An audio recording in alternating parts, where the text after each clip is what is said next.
بسم اللہ الرحمن الرحیم۔ السلام علیکم ورحمۃ اللہ وبرکاتہ۔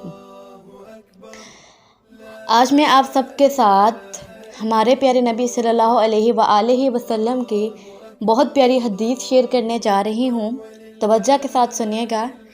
حضرت جابر رضی اللہ عنہ سے روایت ہے کہ میں نے نبی صلی اللہ علیہ وآلہ وسلم سے سنا، آپ صلی اللہ علیہ وآلہ وسلم فرماتے ہیں کہ جنت والے جنت میں کھائیں گے اور پئیں گے اور تھوکیں گے نہیں، اور نہ ہی پیشاب کریں گے اور نہ ہی پخانہ کریں گے اور نہ ہی ناک صاف کریں گے۔ صحابہ کرام نے عرض کیا تو پھر کھانا کدھر جائے گا؟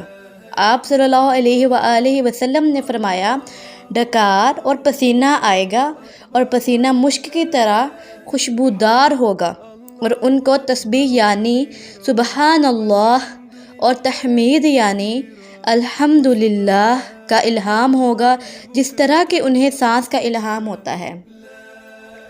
یہ صحیح مسلم کی حدیث نمبر 7152 ہے۔